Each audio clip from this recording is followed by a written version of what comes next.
오키나와 하면 뭐가 제일 먼저 떠오르세요? 아마도 여름의 푸른 바다일 텐데요. 오키나와는 사계절이 있고 사계절 내내 다른 매력으로 여행하기 좋은 곳이에요. 저는 여름보다 한파 피해 겨울에 활동하기 좋은 봄, 가을에 오키나와에 더 자주 가곤 했어요. 어느 계절에 가도 실패 없는 오키나와 여행 가이드 준비했습니다. 여러분, 제가 일본 여행 콘텐츠는 자신이 있거든요. 그중 오키나와는 하나 더 자신 있게 이야기하는 게 있어요. 아마 한국에서 저만큼 오키나와를 좋아하는 사람은 많지 않을 거예요.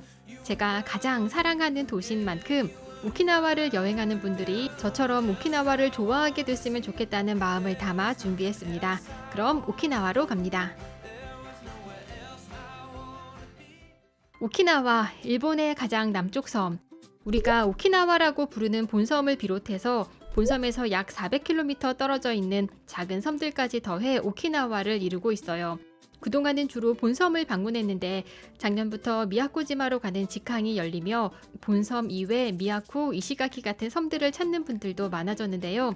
이 영상에서는 나하공항을 통해 들어가는 오키나와 본섬을 중심으로 이야기할 거고요. 미야코, 이시가키 지역은 이전에 소개한 영상이 있어요. 궁금한 분들은 이 영상을 함께 봐주세요.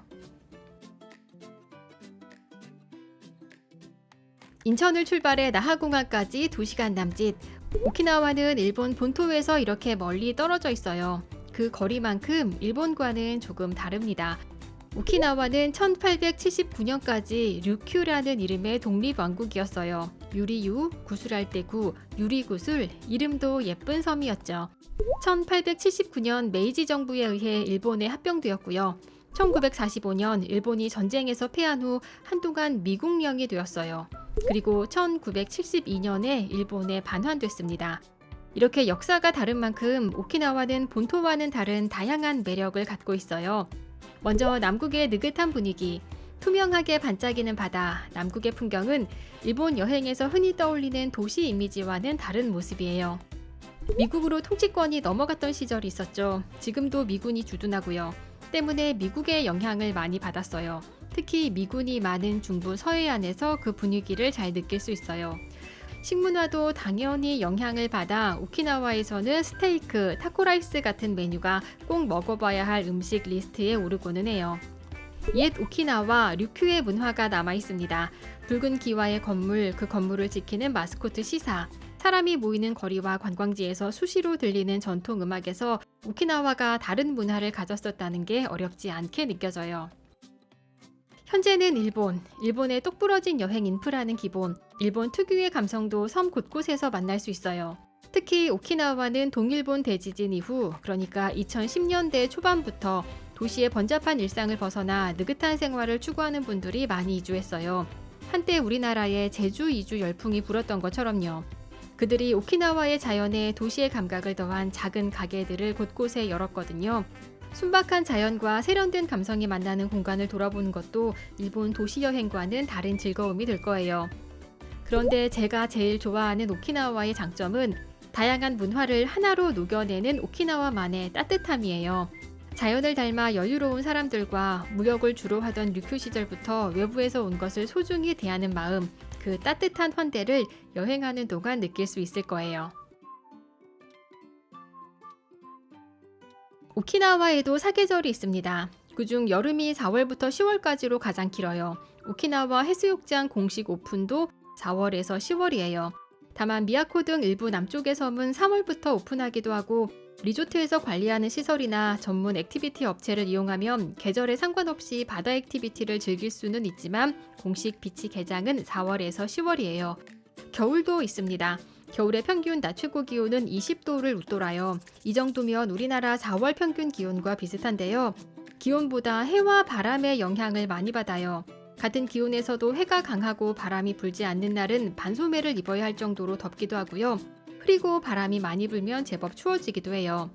비수기인 겨울 여행의 장점은 리조트나 렌터카 등 여행 비용이 여름보다 저렴하다는 점, 또 인기 맛집에서 웨이팅하는 시간도 줄이고 한적하게 보낼 수 있다는 것도 장점이죠.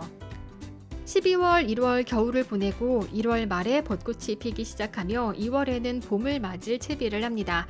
2, 3월은 우리의 봄, 11월은 우리의 가을과 비슷해요. 덥지도 춥지도 않은 봄, 가을은 바다 수영이 목적이 아니라면 여행하기 가장 좋은 시즌이에요. 오키나와는 대중교통이 대도시처럼 발달하지 않았어요. 오키나와를 충분히 즐기려면 렌터카를 이용하는 게 좋아요. 렌터카의 장점, 이동이 편하고 짐 부담이 적으니까 아이와 함께 부모님과 함께 여행하기 좋죠. 해안길 드라이브는 물론 오키나와 여행의 백미고요. 다만 일본은 우리랑 자동차 진행 방향이 반대라 이 점이 부담스러운 분 계실 텐데요. 결론부터 말하면 한국에서 무난히 운전하시는 분들은 오키나와에서도 그렇게 어렵지 않아요. 보통 왼쪽 주행은 운전하고 30분이면 적응이 돼요. 오키나와는 나하만 벗어나면 도로가 한적한 편이고 현지 분들도 운전 매너가 좋아서 크게 어려운 점은 없을 거예요. 일본 운전에 대한 영상은 여기를 참고해 주세요. 그렇다고 대중교통 여행이 완전히 불가능하지도 않습니다.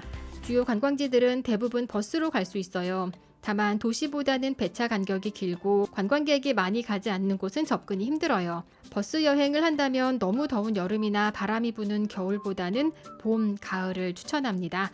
버스 여행 정보는 이 영상으로 준비해뒀어요. 운전은 자신 없고 일일이 대중교통으로 이동하는 것도 힘들 것 같다면 지역별 일일 투어를 이용하는 것도 좋아요. 투어는 아래 더보기에 남겨놓을게요. 본격적으로 여행을 시작하기 앞서 오키나와를 크게 훑어볼게요. 전체 면적 약 1200제곱킬로미터, 제주도 3분의 2 크기인데요. 오키나와는 홀쭉하게 길어서 이동 거리가 긴 편이에요. 지역을 구별하기 위해 보통 공항이 있는 오키나와 중심지 나하, 남부, 중부, 북부로 나눠요. 그중 얀바루라고 불리는 이 지역은 이동하는 수고에 비해 볼거리가 많지 않아서 짧은 일정에서는 넣지 않는 경우가 많고요. 그 외 지역은 일정에 따라 취향에 따라 오키나와 여행 코스로 선택됩니다. 추라우미 수족관이 여기 모토부 반도 끝에 있어서 여기까지는 많은 분들이 고정 코스처럼 다녀갑니다. 이렇게 나하에서 북쪽으로 이동할 때 크게 두 개의 도로를 기억하세요. 고속도로, 오키나와 자동차도, 58번 국도. 고속도로는 나하에서 종점인 교다까지 가장 빨리 달릴 수 있는 길이고요. 58번 국도는 서해안을 따라서 북쪽으로 쭉 이어지는 오키나와 대표 도로예요. 이 길 주변에 오키나와 서해안의 주요 관광지가 모여 있어서 여행 중에는 반드시 지나게 돼요. 보통 공항 출발에 58번 국도 따라 올라가면서 여행하고 돌아올 때 고속도로를 타거나 아니면 먼저 빠르게 고속도로 타고 북쪽으로 올라갔다가 58번 국도 타고 내려오면서 여행하는 방식으로 동선을 짜요.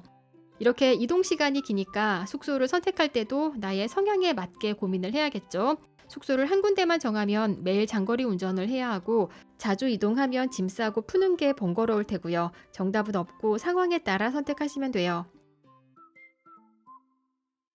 그럼 이제 나하를 출발해 먼저 북쪽으로 올라가면서 주요 관광지들을 빠르게 볼게요. 나하, 오키나와의 중심, 공항이 나하에 있고 주요 관청과 기업들이 나하에 있어요.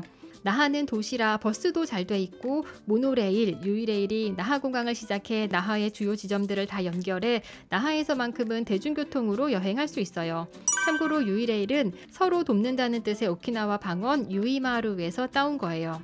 반면 도시인 만큼 주차가 힘들고 호텔도 주차비를 따로 받는 경우가 있어서 나하를 전체 일정에 1박 이상 포함한다면 하루 정도는 렌터카를 빌리지 않고 대중교통으로 여행하는 분들도 있어요. 나하에서 여행의 중심은 국제거리예요. 유이레일의 켄초마에 마키시역 사이의 이 직선 도로가 국제거리예요. 오키나와는 1945년 전쟁 때 피해를 가장 많이 입은 곳 중 한 곳이에요. 미군이 일본 본토를 공격하기 위한 거점을 확보하기 위해 먼저 오키나와를 공격했고 이 과정에서 오키나와 대부분의 도시가 황폐화되었어요.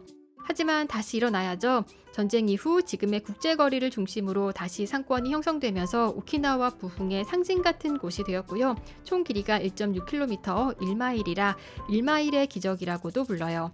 지금은 지극히 관광객을 위한 곳으로 장점만 보자면 관광하기 편한 요소를 모두 갖췄다는 거, 단점을 보자면 너무 관광지라는 거. 나하에서 현지 감성을 느끼고 싶다면 국제거리를 중심으로 골목골목으로 들어가 보세요. 골목에는 일본 중소도시 특유의 아기자기한 매력을 느낄 수 있는 소규모 상점들이 많아서 발견하는 재미가 있을 거예요. 그중 츠보야 야치문 거리는 오키나와의 장인들이 만든 도자기 야치문이 많은 곳으로 장인들의 작업장과 갤러리가 모여 있어요. 그 밖에 나하에서 알아야 할 곳들 아사히바시의 버스터미널, 신도심 오모로마치의 현립박물관이 있습니다. 나하의 또 다른 대표 관광지 슈리성으로 갈게요. 오키나와가 류큐였던 시절 왕이 살던 성이에요. 저는 성으로서의 슈리성도 좋아하지만 동네 슈리를 굉장히 좋아해요. 슈리 지역의 건물, 주택들은 오키나와 전통 디자인인 붉은 기와로 깔맞춤을 했어요. 단정하면서 질서 있는 거리와 역사가 담긴 고즈넉한 분위기가 좋더라고요. 유일의 슈리역에서 슈리성까지는 꽤 거리가 있어서 여름에 걸어가는 건 비추지만 활동하기 좋은 계절에는 이 길을 걸어서 슈리성까지 가는 걸 좋아해요. 슈리성은 처음 지어진 뒤 몇 차례 화재와 재건을 반복하다가 1945년 전쟁 때 완전히 전소되었고요. 1992년에 오키나와 일본 반환 20주년을 기념해서 복원했는데 안타깝게 2019년에 또 화재가 났어요. 현재 본전은 2026년 완공 목표로 보수 공사 중이고요. 하지만 세계문화유산인 소노향 우타키 성문 비롯해서 슈레이몬 등 다른 건축물과 전망대 등은 모두 그대로기 때문에 방문해도 볼거리는 충분합니다.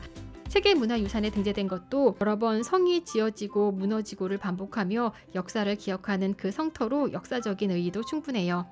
일본 정원이나 궁 등에 관심 있는 분들은 슈리성에서 조금 떨어진 곳에 있는 별궁 시키나인도 찾아보세요.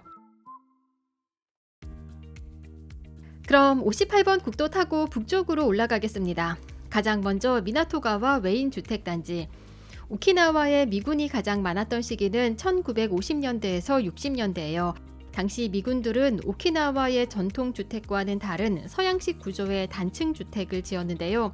오키나와에서는 이런 곳들을 웨인 주택이라고 하고요. 미나토가와의 웨인 주택단지가 그 대표적인 지역이에요. 오키나와가 일본에 반환되고 미군 수가 줄면서 웨인 주택이 빈집으로 남게 되었어요. 그러다 2000년대 들어 빈집들이 하나둘 카페, 식당, 숍들로 변신하기 시작했어요. 특히 미나토가와는 주택 단지 형태고 지금도 가게들이 모여 있어서 한 번에 여러 곳을 둘러보기 좋아요. 대표적인 곳 몇 군데 소개하면 세라도 커피는 이 동네가 유명해지기 전부터 커피를 볶던 오키나와 대표 로스터리예요. 타르트 전문점 오하코르테는 이 동네를 유명하게 만든 상징적인 곳이고요. 돼지고기 대신 닭고기로 만든 오키나와 소밭집 이시구후는 제가 오키나와에서 가장 자주 가는 맛집 중 하나예요. 아메리칸 빌리지로 가겠습니다. 미군이 쓰던 옛 비행장 부지에 미국의 서해안의 분위기를 테마로 각 잡고 만든 도시형 관광구역이에요. 호텔, 맛집, 볼거리, 놀거리가 다 모여 있어요. 오키나와에서는 나하와 함께 밤늦게까지 즐길 수 있는 몇 안 되는 동네예요. 만들어진 지 꽤 오래돼서 10년 전쯤에는 이제 여기 좀 촌스럽다 싶었거든요. 그런데 주변에 호텔과 리조트가 더 많이 들어오고 그러면서 해안 주변도 계속 정비하고 너무 관광지 음식점 같지 않은 예쁜 카페들도 들어서면서 다시 미모가 물이 오르더라고요. 아메리칸 빌리지가 대표 관광지라면 주변 위아래 동네는 자연스럽게 스며든 미국스러운 분위기를 볼 수 있는데요.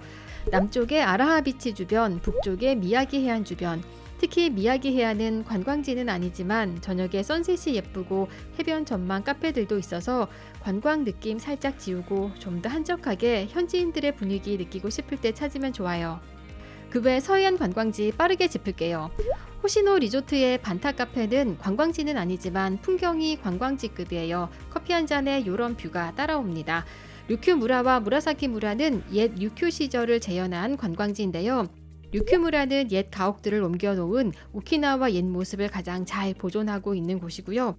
무라사키 무라는 예전에 류큐 시절을 배경으로 한 드라마 세트장으로 지었다가 지금은 그리기, 만들기 등 체험 활동을 주로 하는 테마형 관광지가 되었어요. 요미탄 도자기 마을, 나하에서도 도자기 거리가 있었죠. 여기는 장인들이 도자기를 굽는 가마가 있는 곳인데 도자기도 보고 덥지 않은 계절에 조용히 산책하기 참 좋아요.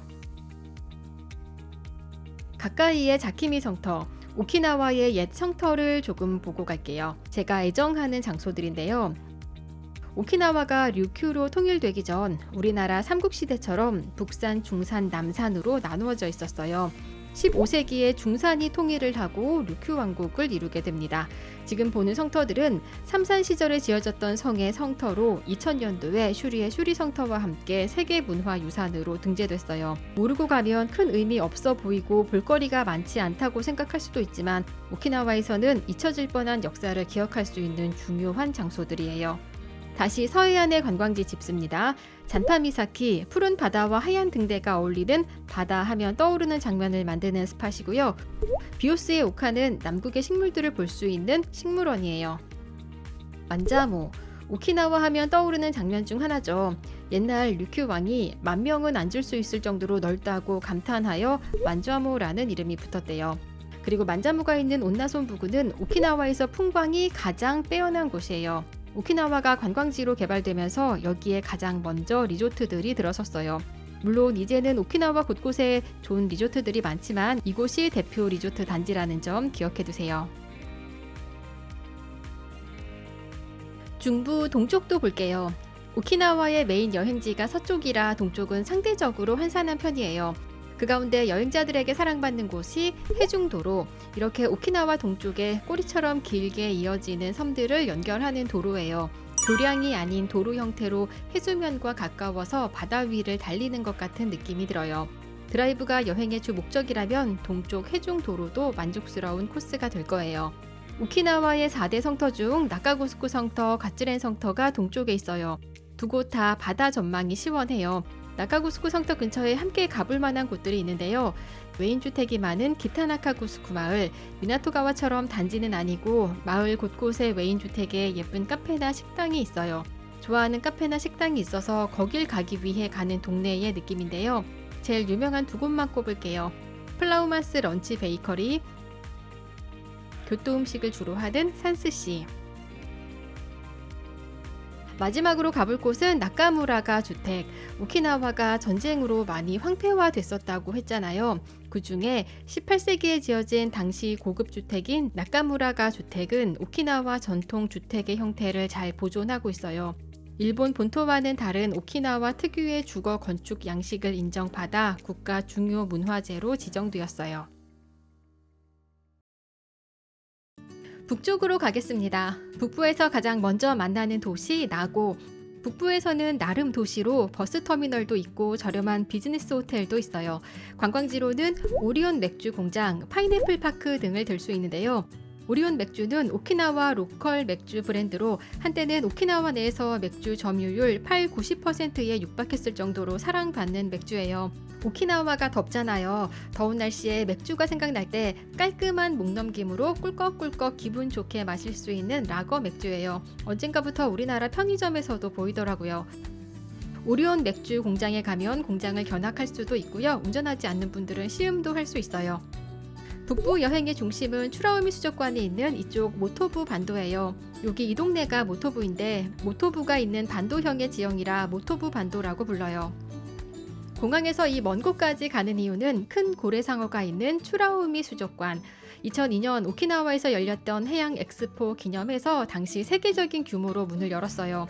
오키나와 바다와 생명을 테마로 오키나와 주변 해양에서 서식하는 여러 생물들을 볼 수 있는데요. 맨 위층에서 시작해 아래로 내려갈수록 더 깊은 바다에 사는 생물들을 보도록 디자인되어 있어요. 메인 수족관 이외에도 외부에 있는 오키찬 극장에서는 무료 돌고래 쇼가 열리고요. 먹이 주기 체험 등 아이들과 함께 할 수 있는 것들이 많아요. 그 외에도 추라우미 수족관이 자리한 해양박 공원은 무척 넓고요. 식물원, 전통 마을, 산책 코스 등 다양한 시설이 있으니까 덥지 않은 계절엔 천천히 둘러보세요.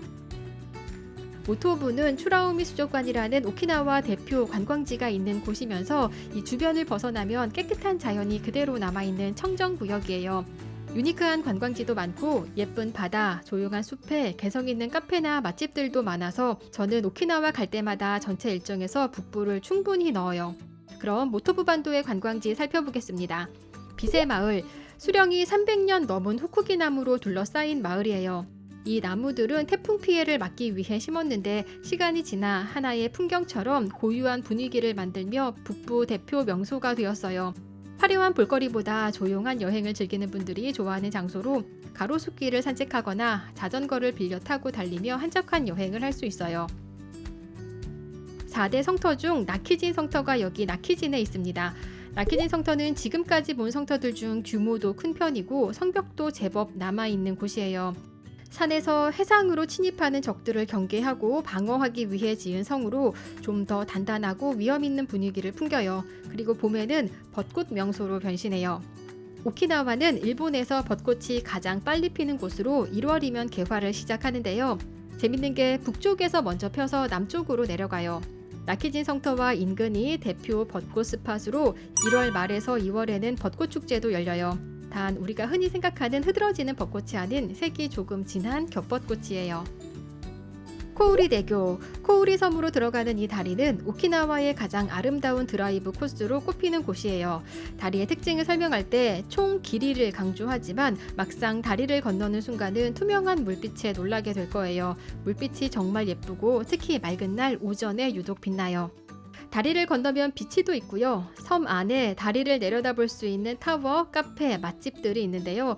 가장 유명한 맛집은 푸드트럭으로 시작해 이제는 건물 하나 통으로 쓰면서도 웨이팅이 말도 못하게 많은 슈림프집인데 이즈미 마을, 여기는 딱히 관광지는 아닌데요. 숲속 마을에 숨어있지만 숨어있지 못하고 유명해져 버린 카페들이 많거든요. 시사엔, 시키노아야가 제일 유명하고 오키나와 모든 카페, 식당 통틀어서 제가 제일 좋아하는 집 5손가락 안에 드는 스마일스푼 키친, 그리고 하코니와 등등 알아야 갈 수 있는 곳들이 숲속에 자리하고 있으니까요. 상호 기억하시고 구글맵에 검색해서 마음에 드는 곳 찾아보세요. 이제 얀바루를 볼까요? 얀바루 지역은 짧은 일정에서는 선택되지 않지만 드라이브가 목적이라면 이야기가 달라져요. 58번 국도를 타고 오키나와 끝 해도 미사키까지 쭉 올라갈 수 있어요. 북쪽으로 갈수록 도로는 한산해지고 한쪽은 바다, 한쪽은 산, 생각 비우고 풍경 감상하며 드라이브 즐기기 좋습니다. 다이세키 린잔, 히지폭포 등 숲에서 트레킹을 할 수 있는 곳들도 있으니까요. 남국의 숲을 천천히 즐기고 싶다면 찾아보세요. 이제 다시 공항 아래 남쪽으로 가겠습니다. 먼저 가볼 곳은 공항 바로 남쪽 세나가 섬의 우미카지 테라스. 그리스 산토리니 모티브로 만든 하얀색 건물이 바다와 잘 어울리는 곳이에요. 낮에는 청량하고 밤에는 선셋을 감상하기 좋아요. 테라스에 숍, 카페, 맛집도 많고요. 호텔도 있고 호텔에 묵지 않아도 이용할 수 있는 온천도 있어요. 그 외 남부의 관광지 빠르게 짚을게요. 오키나와 월드, 공연, 체험, 동굴 등이 함께 있는 민속촌이에요. 강가라 계곡, 오키나와 월드 바로 맞은편 강가라 계곡은 가이드와 함께 고대부터 만들어진 천연 동굴과 숲을 탐방할 수 있는 곳이에요. 동굴 입구에 테이블과 커피를 두었더니 독특한 분위기의 카페가 되었어요. 평화기념공원, 오키나와에서 전쟁이 있었잖아요. 전쟁의 피해를 기억하고 평화를 기원하는 마음으로 지은 평화기념공원이 남쪽 끝에 있습니다. 미바루 비치, 비치도 예쁜데 주변에 작은 카페나 식당이 더 유명한 곳이에요. 대표적인 곳은 하마베노 차야. 오늘의 마지막 장소 아자마 산산비치. 남부에서는 아자마 산산비치 근처에 관광지가 모여 있어요. 아자마항에서 배를 타고 15분에서 20분 정도 가면 도착하는 쿠다카 섬은 오키나와의 신화가 시작된 곳이에요. 이 섬을 바라보는 곳에 있는 세계문화유산 세화우타키는 오키나와 전통 신앙 의식을 행하는 곳으로 지금도 신성하게 여겨져요. 근처의 작은 공원 치넨 미사키, 오키나와 남쪽의 탁 트인 짙푸른 바다를 감상하기 좋은 곳이에요. S자형으로 굽어진 니라이카나이 다리, 북쪽에서 남쪽으로 내려오며 멀리까지 탁 트인 바다를 볼 수 있는 전망 좋은 다리예요. 니라이카나이는 오키나와 신화에서 바다 너머에 있는 아름다운 낙원을 뜻하는데요. 이렇게 예쁜 바다를 보고 살았던 오키나와 사람들이 상상한 더 아름다운 세상은 어떨지 다리를 내려가며 상상해 봅시다. 관광지는 아니지만 언덕 위에 있는 카페 쿠르쿠마, 오래된 카페인데 바다 전망 감상하기 좋아서 예전엔 관광지만큼이나 인기가 많았어요. 이렇게 오키나와의 주요 관광지들을 살펴봤습니다. 오키나와가 식문화도 일본 본토랑은 달라서 이번 영상에서 음식도 함께 다루려고 했는데 분량이 너무 많아지더라고요. 또 제가 오키나와에서 큰 관광지에 가는 것만큼 작은 공간들에서 조용히 차를 마시거나 식사를 하는 시간들도 참 좋아하거든요. 그래서 오키나와 음식, 카페, 식당에 관한 영상은 나중에 따로 꾸려볼게요. 여행과 관련된 정보들은 아래 더보기에 남겨놓았어요. 오늘도 시청해주셔서 감사합니다. 오키나와 여행 준비하시는 분들 재미있게 다녀오세요.